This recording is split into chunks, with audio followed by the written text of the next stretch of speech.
Welcome back to the No Referees podcast. We're bringing you another edition of our show. We're bringing you a post-bubble edition of our show.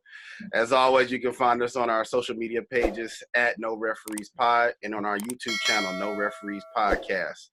Alongside Special Jennings, I'm Evarist Akujobi, and we got a very, very, very special guest with us today, all the way from the other side of the world.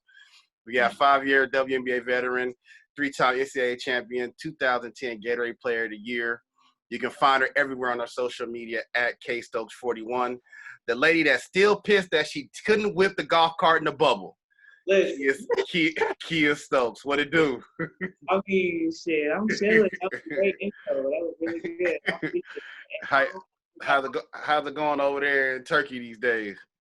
It's cool. It's cool. We trying to stay corona free. It's a little hectic right now, but we right in the middle of season. Well, beginning of season, but everything's pretty regular.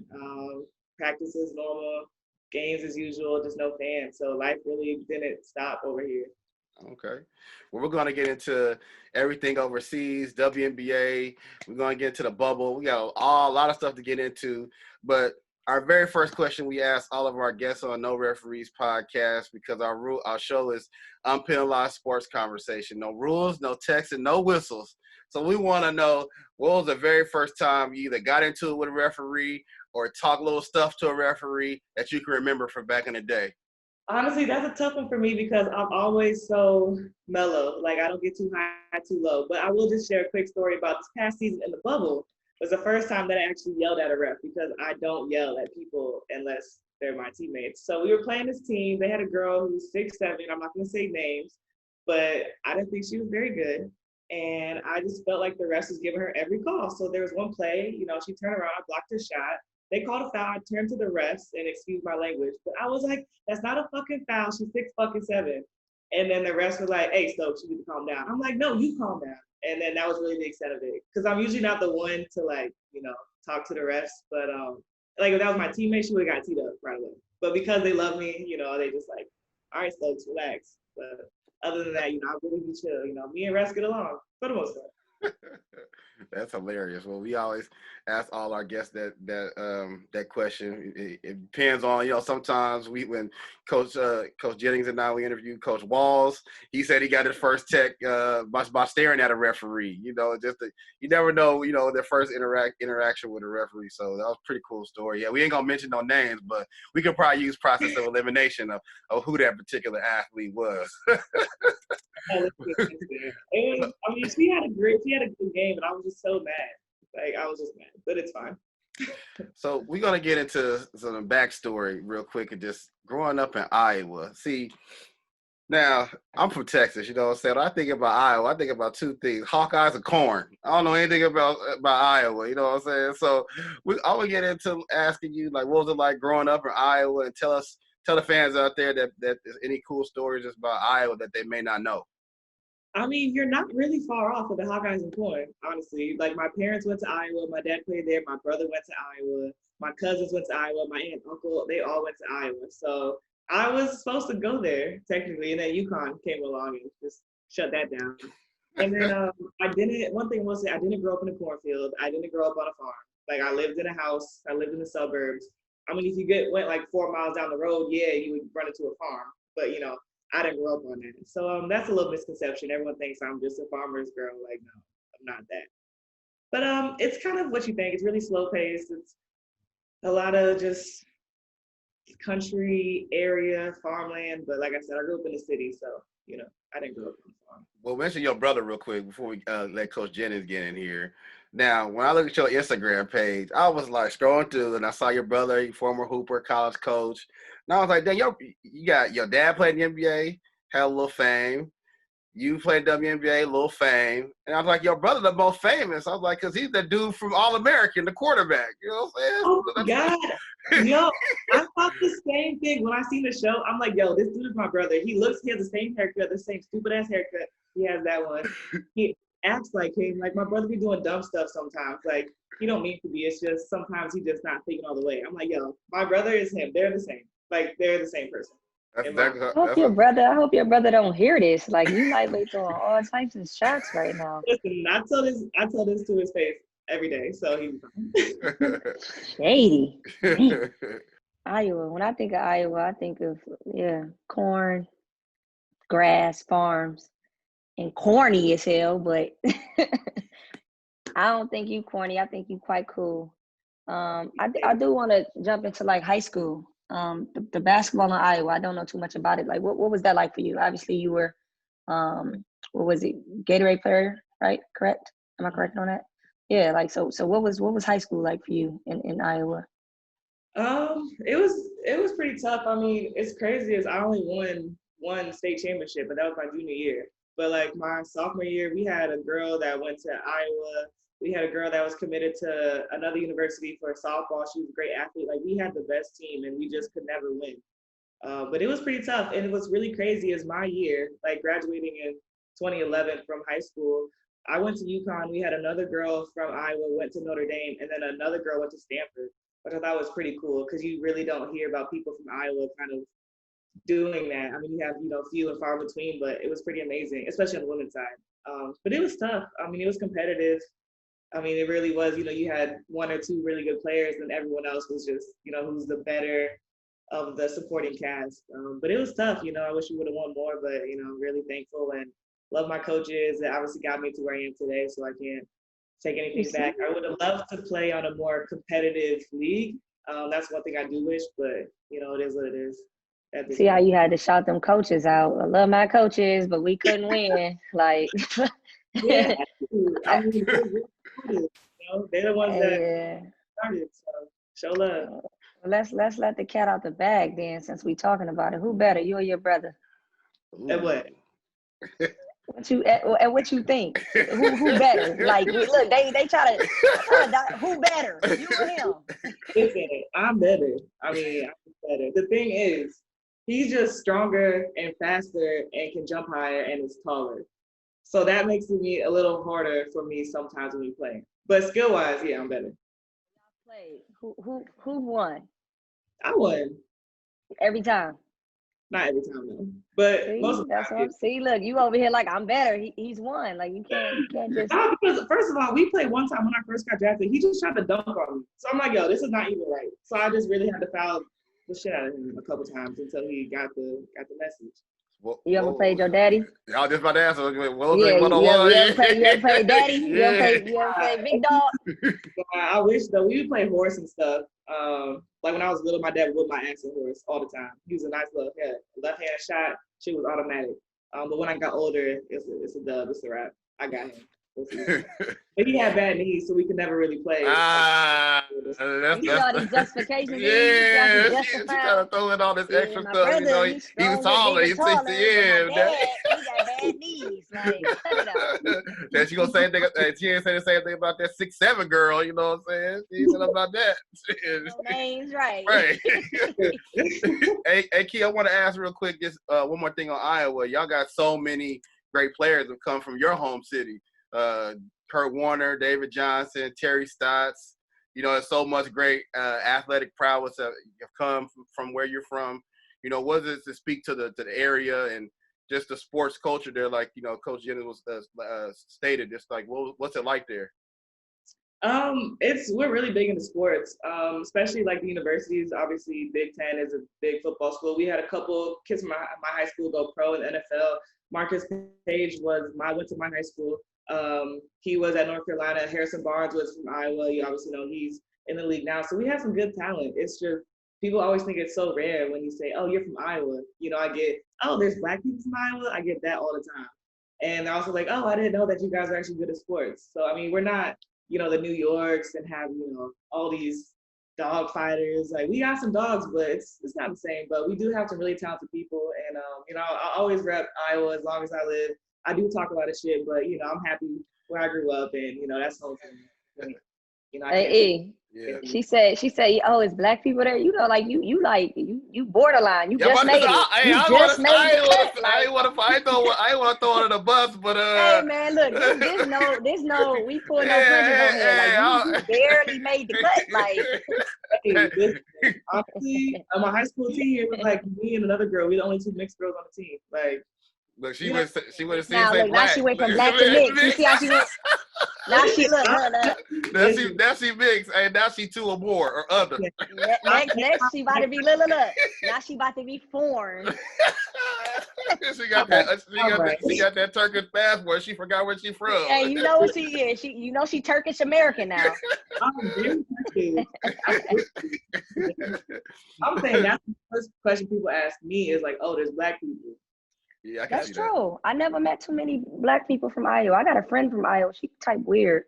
Actually, I got more than one friend. Actually, I do. Our GA. We had a GA. She's actually really dope. I didn't think she's from Iowa either, but I mean, shout out Nicole if you hear this. Nicole, my homie yeah, from Nicole, dope. Yeah, but I do know somebody else though that's from Iowa that's type weird. So I don't know. Y'all like 50-50 on the on the roster right now. I don't make 50-50. I'm making for like 4 people. I'm cool as shit. Hey, Kiah, so I want to ask you just before we get into UConn, Coach Jennings mentioned the high school basketball there. So you were highly recruited, recruited by all the top schools in the country. You could have went anywhere and played, probably could have went straight to the WNBA and played out of high school. What was it like, that recruitment process? You went on visits to Maryland, Iowa, and then how did what did Coach Geno say or do, or like what ended up? I know they were already winning championships, but he still went on these other visits. So what was it about your recruitment process, and ultimately you picked UConn? Well, the backtrack, I hated being recruited. Like at first it was great. It's like, oh my gosh, all these schools. Yeah, I'm so popular. It's great.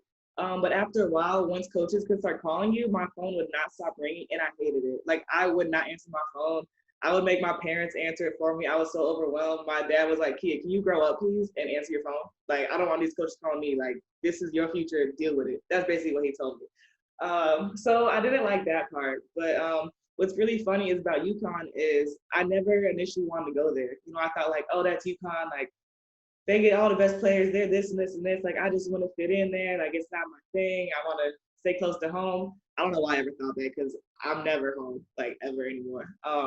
So it was really funny because I was going to go with my mom on an unofficial visit, and we were supposed to leave at like 6 in the morning from Cedar Rapids Airport, but then the flight got canceled, and then there was another flight at 5:30. If we hurried and made it, we could have got there, had to take a connecting flight, and I almost told my mom, like, you know what, I don't even want to go visit there. Like, let's just cross them off the list. And then she like basically told me like, come on, just go. If you hate it, you don't have to talk to them ever again. So we ended up making the flight, got there, and then when I got to campus, it was really my teammates, well, the team that was there.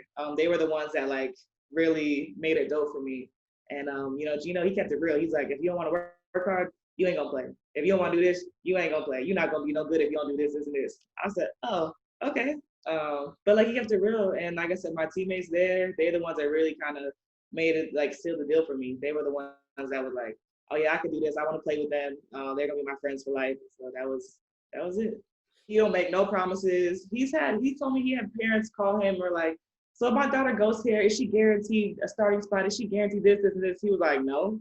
He was like, your daughter ain't special. If she want to come here and work, she gonna get what's deserved. But if she don't want to work, she ain't gonna play. And he just said just like that. He don't care. He does not care. I think that's the worst thing for a coach. I mean, Coach Jennings would probably be able to say it more than me, but in my experience being a strength coach, I've seen parents call coaches, want the kids to play playing time, all that kind of stuff. I know coaches hate that. For me, I don't talk to parents. At the end of the day, I have open practices. You're more than welcome to come sit in and look at your kid, watch your kid practice. I believe in playing the best 5, and whoever that is, whatever 5 gives us the best chance to win in that moment, that's who's going to be in. I'm not arguing with you. I'm not going back and forth with you. None of the above. What you want to do, somebody else will. Where you want to go, somebody else will come. So, I never trip. Fast forward to UConn real quick. I just got a couple questions on UConn, and then we're gonna get into this bubble situation. So I know you got some stories about this bubble. If y'all ain't follow Kiah on her social media, on her Instagram page at Kiah Stokes 41, y'all better go check out the lounge. Y'all go check out her videos that she posts from the bubble. It is hilarious, and it's special being in Florida. Kiah says she ain't going to Florida no more, so I don't know how that's gonna work. But we gonna talk about UConn. I want to get a funny Geno story. Give me a funny Geno story, like in regards to you. Like if he blasted you before in film, or if he blasts somebody, seeing him make him cry, kept it real. Give me a funny Geno story. What? Okay, first of all, me and Geno, it's not a secret. We had a love-hate relationship going, right? Like some days I'm like, yeah, I really like him. Like, he's my guy. And other times I'm like, yo, I can't stand him. I want to go home. I hate it. So we was always, going back and forth. But it's mainly because he thinks that I didn't reach my potential at school. So that's like where the love-hate comes from. Anyways, one story about me is we were watching film one day. And back in the day, I wouldn't say I was lazy. I would just say that I would let my mind make me more tired than I actually was, right? So we're watching film, and it was the game before, and I was supposed to run every time on the court, right? So maybe I would run like 7 out of 10 times, like not enough, right? So we're watching film, and okay, keep in mind, I love Stephanie Dolson, and she was a year older than me. She was a great All-American, great passer, great finisher, shoot a little bit, like she was really good. So she was the one playing ahead of me, right? So I get in the game, I'm running my little 7 out of 10 times on the court, maybe jog a couple. So we're watching film. And then I swear to God, he put every single clip of me jogging on the screen. Every single one. Like, even the one before when I sprinted, he ain't put that on there. So I'm already like, oh my God, here we go again. Like, another shit on Kiah day. Like, that's what it felt like. And then he's, cussing me out like, God damn it, Kiah Stokes, you don't ever want to run and da-da-da-da, going in. And then he puts the one clip of Steph sprinting down the court. Sprinting. The one clip. And he was like, plays it. He's like, this is what we need from you every time. Steph's doing this. She's playing 30 minutes a game. She's still sprinting every time. You can't do that. Da-da-da-da. And I was like, oh my God. Like, I just can't. Like, I really felt like it was like that. Like, every mistake I made, but looking back, I just knew he wanted more out of me. But I was really mad. I'm like, he did not just make it seem like Steph just ran every time I'm good. He did not make it seem like that. There was one time we were doing the press. I'm not going to say any names because, I'm not. But there was this one player who was a little out of shape at the time. And, she got beat on the press. And then he was like, God damn it, get her fat ass off the court.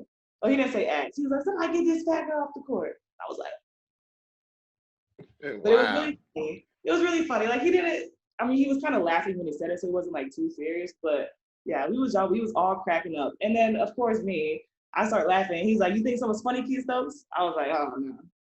Never mind. Like, I take it back. It's not funny. Because I would always be in trouble for laughing. Like, I would always get in trouble for laughing. Always. Especially, what would you do in that situation as a coach and your player wasn't, rim running or something like that? How would you have coached Kiah in that situation? Kiah, come keep this seat warm next to me.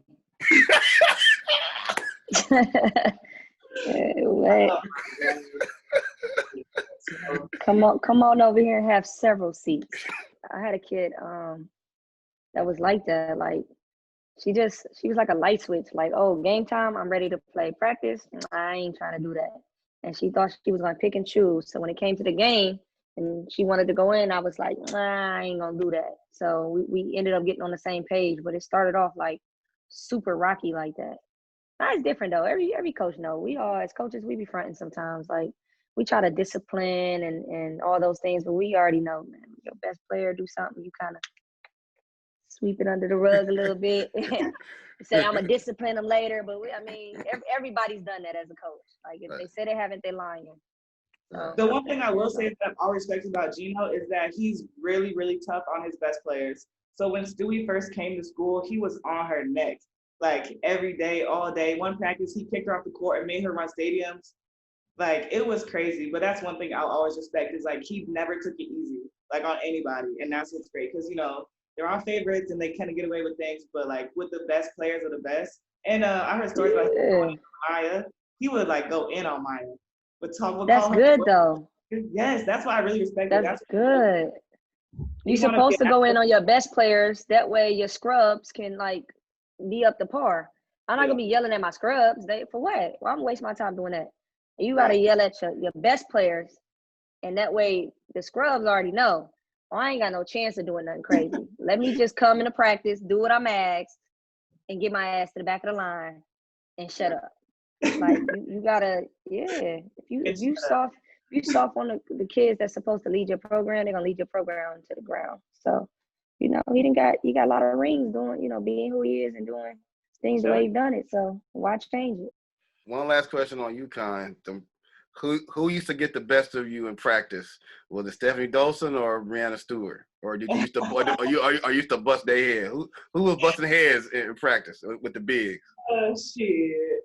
You wanna know something crazy? I was always on a white team, and the white team is the non-starters. So Geno always called me a white team All-American because like when I was on a white team, I was balling. Like I did not think, I ain't worried about nothing. I was balling, playing free. And then when I went to the blue team with the starters, I just got my own head. He was like, God damn it, kid, get back on the white team. Like that was basically my college career. Till my senior year, then it was like a little better. Junior and senior year was way better. But yeah, I mean, Steph Dolson had me for the first year, and then we was better. And then Stewie came in, and with Stewie, she was definitely tough to guard. But we would definitely have our battles, especially in pickup, like in the summertime. But yeah, like she's a different type of beast. I ain't know, like she was just. She talk shit? Y'all talk shit to each other? Nah, I didn't really talk shit like that. Stewie didn't really do it. But like Tip Hayes, oh my gosh, her and Caroline Doty would go at it. It was so crazy to watch. And those two were going at it my freshman year. I was like, oh my God, what did I sign up for? Like I was not ready. I'm a nice, sweet girl from Iowa. I was not cut for this. So 2015 WNBA draft, you walk across the stage looking like a venti almond milk, you know what I'm saying? Walk across the stage. With the hump. With the hump. Yeah, with the heels on, looking like a grande almond milk. Talk about that experience for you, your family, your dad playing in the NBA. You know, you walk across the stage. Just tell us about that experience, and I'm gonna get a quick story from you from your first couple years in the WNBA, and then we'll get on to the bubble. It was incredible. I was really excited to even attend the draft because I had no idea they really wanted me. Like I said, my college career was kind of up and down, so I wasn't sure. So even to be invited was amazing, and then to know that Bill Laimbeer traded up to get me because they didn't have any first round picks made it even more special. And going to New York, like. I didn't even think that was gonna be possible. Like the Tulsa coach had called me and was like, "Oh yeah, if you're still around the second round, you can come to Tulsa." I was like, "Oh okay, cool." Second round? Where we do that at? Where they do that at? I mean, that's just what I was told. So just being on stage in that moment was incredible. It was a dream come true, and to have my family there was awesome. We went to the casino that night. I won a lot of money. Like I was 11th pick, right? I put 11 on everything.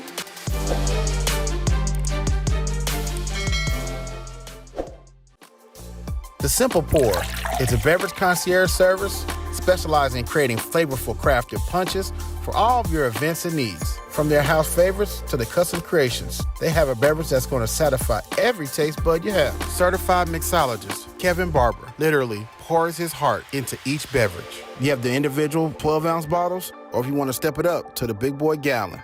Some of the heavy hitters on the menu include Tequila Blues with that fresh citrus, fan favorite Green Goblin, and my favorite Henny Punch. No Referees Podcast and The Simple Pour have mixed up a new drink for you. Enjoy. 15% off your entire purchase by logging on to the website. TheSimplePourHTX.com. Enter promo code NoReferees15 at the time of checkout. The Simple Pour. Simple name, extraordinary taste. I would ask though, like just with your background and you being able to play and things like that, and having someone in your household that, having your dad who was a professional, what was that like? What's the relationship? What was the relationship like between you and him once you became serious about playing basketball? It was good. I always wanted to be just like him. When I was growing up, I was always a daddy's girl. So like I remember getting a call when I was little. He was like, "Hey, do you want to play basketball like I do?" And it was like, no hesitation. Yeah, of course, I want to be just like you. Like, it was really just like that. So in the beginning, I didn't really take it serious. And then when I got good, he kind of sat me down and he was like, "Listen, if you want to do this, in the long run, like, I can help you out. We're going to be on your ass. Like, you might not like me, but do you want that?" And so it was tough. Like, when I first got to college, me and him kind of got in a little rocky state where we butted heads a lot. And I feel like our only relationship was just based on basketball, but I had to talk with him, and since then it's been fine. He's always been supporting me no matter what. He's my number one fan, him and my mom. But yeah, it was, he always just pushing me anytime I want to work out. He had hip surgery, knee surgery. He'd still be in the gym with me. I mean, he wouldn't do shit, but stand there and tell me what to do. But, you know, he would go with me. But yeah, like he's always been there no matter what. And, you know, I love him forever for that. Man, that's great. I know your dad playing in the league, you know, he just give you all them tips and pointers, tricks of the trade, you know what I'm saying, to help you help your game evolve. That's great. Special. We had our good friend on, Jantel Lavender, and she told us when she first got to LA, she had a bunch of vets that was there, and they hazed her like no other. You know, they made her, you know, do all kind of crazy stuff. So you got to New York, you had a roster full of vets, you know, Tina Charles, Tiffany Prince, Swing Cash, Essence Carson. You had a bunch of OGs on the roster. So did any of these OGs have you go do anything crazy, you know, that first summer? You want to know? My vets were amazing. They love me, you know, because I'm so awesome. But they really did not haze me. I mean, the only thing we had to do was on away games, we had to pick up the uniforms from the training room and deliver them to the doors. But other than that, like, they were so nice. Like, they really embraced us. They just want us to do well. So, like, my vets, the best vets by far. But I heard other stories. Like, I heard in Minnesota, they made them dress up like clowns or babies and go fly in the airport, like, something crazy like that. Yeah, we had to do that though. Man, no stories at all. I mean, what about you as a vet? Have you done any hazing with any of the young kids? Or Sabrina, anybody? No, nah, we're really nice. With our new coaching staff, they want to do a whole culture change too. So they say no hazing, no playing jokes on anything. So if anything, I make them go pick up my food from the lobby, like, you know, stuff like that. She from Iowa, homie. She nice. She ain't doing none of that. Iowa like, nice. Oh! Right. She not cut like that. She not cut like that. So when you get to New York, you're playing for the Liberty Story franchise, big city, big dreams. You know, you're in the Big Apple now. It's not that far away from stores, so I'm sure you've been to the Big Apple plenty of times. But you're living there. You know, you got the Giants, the Jets, the Knicks. You got the Rangers, the Yankees, the Mets. You got all these sports teams. And you got one, you know, the WNBA team. You know, you're not getting as much attention as probably as you was getting at UConn. Talk about, you know, how you dealt with that early on, and you had some ownership situations, stuff like that. How'd that go? Just like your first year. It was pretty intense. My first year, I didn't know what to expect. I thought it was really weird because coming from college, especially at UConn, we had everything. Like the latest gear, we had, you know, 4 trainers. Like everything was, you know, pretty perfect. And then going to the league, it was definitely different. You know, we had like 2 t-shirts for practice. Like we didn't have team issue shoes. Like it was just weird stuff like that. So I wasn't used to it. But you know, you get used to it. And then once we started playing, we were actually really good my first couple of years. And it was really funny because I remember getting a lot of tweets sent to me saying, like, who would have thought that the best team in New York was the Liberty? And we had that for like 3 seasons in a row because, you know, Brooklyn wasn't doing shit. The Knicks weren't doing shit. I don't really know about football or baseball that much, but, you know, it was pretty exciting. And then we kind of fell off the last couple of years, but we ain't talking about that. We're going to be back on top soon.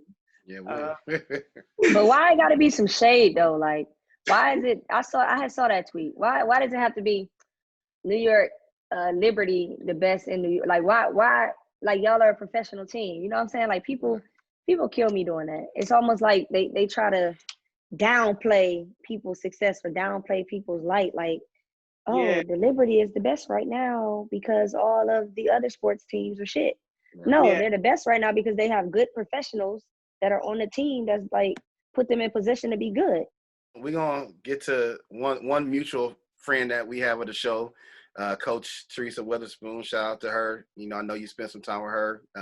Special and I interviewed her in one of our probably best interviews we've had on this show. And she really spit a lot of knowledge and a lot of facts about the New York Liberty. You know, when she first got there, you know, it was her, your Husky alum, Rebecca Lobo, and they really built that thing up, you know, so we, like you said, recently, as of late, you know, y'all are having a couple of down years. You know, what do you see in the future with yourself and some other young players that y'all have to build that thing up to how they had it back in the day? Well, just touching on Spoon, I just say I love her so much. She was the first one I called when I got drafted to see if I could come to New York and work out with her. So, like, me and her have been tight since day one. I just love her to death. And, you know, New York would not have been the same without her. I just got to throw it out there. But looking towards the future, we have some young talent. Sabrina Nescu, obviously a great player, has amazing college attributes, like, one of the best to come out of college. So we have some talent. We got a ways to go. We had a new staff this year, new everything pretty much. So it was a rough little go around. But I'm looking forward to it. We have some good talent. I think we have good people who want to work hard and who want to win. So once we all get the chemistry, start practicing together, I think we can turn the program around. So talk a little bit about yourself. Obviously, high school is one thing, college is another, and then professional. They always say when you get to certain levels, there are people that can meet you at those levels. Talk about what it's like and playing against, and obviously, like I said, at UConn, you guys played a great schedule year in and year out, but this is the pro level. Everybody's at that level. Everybody's at the UConn level. Talk about what it's like to play against, post players of that stature night in and night out. That was really tough for me. I didn't really know what to expect kind of coming to the league, but it was really exciting. I mean, going against Sylvia Fowles my rookie year, like, who would have thought like that was going to happen? Being teammates with Tina Charles, never would have thought. She gave me a concussion like my second year. Didn't know that was going to happen, but it was just a whole different type of physicality. And that was the one thing I learned pretty quickly my rookie year. And I think that's why I did so well that year, is because like I actually have a really great body for basketball, but I didn't realize at the time. Like, I'm 6'4", broad shoulders, strong, lean, athletic, can run. And I think that translated pretty quickly to the league. So that's one thing that I had to take advantage of pretty quickly. And I think that's kind of what helped us and made our team really good. I mean, I'm not saying I made the team great, but I was definitely a part that helped. And it's just one thing, you have to bring your game every day, because if you don't, you can lose by 30 to any team. And we obviously learned that this summer. But even like my rookie year, we would beat teams by 30 because one, we were good, and two, if they didn't show up, we was going to kill them, and vice versa. We also lost to the teams by 30 because if you don't show up, everybody's an all-star. Everyone has all-stars on the team. Everyone has pros, vets, amazing athletes, Olympians all over the world. It's incredible. And it's you have to learn to work smarter, not harder, because everyone's in the gym doing work, but you have to use your skills to your advantage, because I'm quicker, I don't necessarily have to bang as much, or, other players who are slow have to use the power, they can't just run by you. So you really got to learn the game from the different aspects. Like at UConn, we literally just outrun it. We were skilled, but we could just last longer than everyone because we were in such great shape. So what is like, what have you become really good at this level that you necessarily may have not been as good at the collegiate level? I mean, I've always been a good defender. I don't think that changed, but I know for me, just low post stuff has gotten way better. Running the floor, finishing, that's one thing I've gotten way better at. My touch is pretty good, and then my jump shot's gotten a lot better. I didn't shoot the ball in college ever, so definitely Clearly. way better. Clearly. Way better at that. That's good. Well, I would have gave your ass a bucket, but you're a young pup. One question before we get into the bubble. Growing up, who you say you wanted to pattern your game after, either an NBA player and a WNBA player? Give me one of each.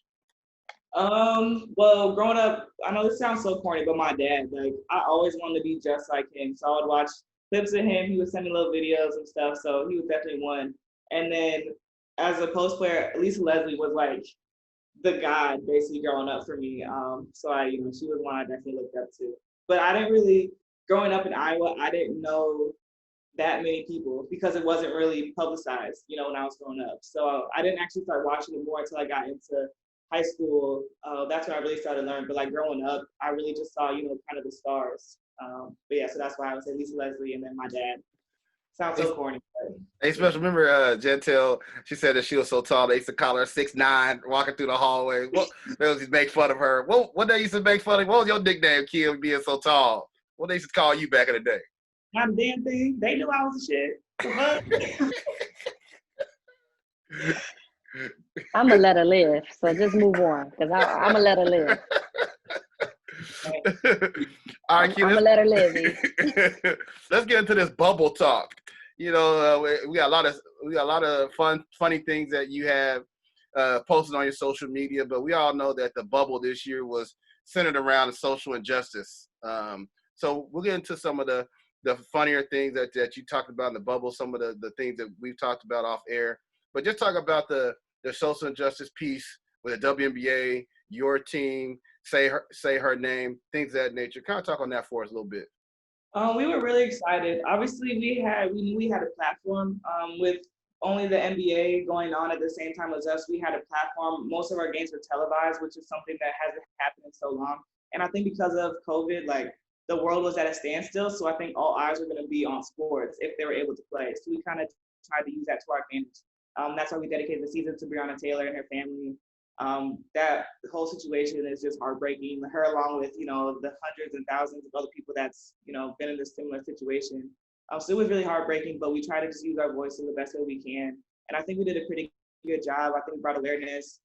I think it was the first time people actually saw that as a league, like we're always at the front, like the forefront of all initiatives. At least I think so. And that's why I think it was really great for us because we were able to use our whole league. We have 144 players, and every day we had meetings with almost every single person. And I think that's why our league is so tight, because we can get in contact with everyone at any given time. And we just try to show that and just be unified and try to bring attention and awareness and tell people to vote. So vote, please still vote. That's a way that we can make change individually. So you became, during the social injustice piece, you became a national celebrity at one point. With you guys locking arms, walking off the court in protests. And you had an interview when you walked off the court, and everybody, they didn't know your name then. They knew who you were at that particular moment. Talk about that experience for you. It was good. I mean, I did make Shade Room, so I was super hyped. I know that sounds mad corny, but just the fact that getting on Shade Room, I mean, I know they're like a gossip site, and like you should not take their, posts seriously at all. But I love them, and of course, everyone that I'm friends with loves them because there's just so much gossip and we're all about the drama, right? But just to be on Shade Room and to have my interview and just to know that there are so many people who were in support of what we're doing was incredible. And like back to the real news sites that come in the story, it was awesome to see that they were actually aware of what we're doing and how we're trying to protest and how we're doing it peacefully. I think that's the thing that people don't realize is we weren't disrespecting anyone. We didn't walk off during the anthem. We walked off before. We just didn't want to be on the court while it played. I mean, a lot goes into everything we did. Like we think about everything. And I think people don't understand how calculated everything is. And I was just really happy. I think our message got across. And if one thing good came from the bubble, it was that we were able to get our message out there. I was excited to see the WNBA use that platform. Obviously, we could talk about the NBA, but the NBA is the NBA.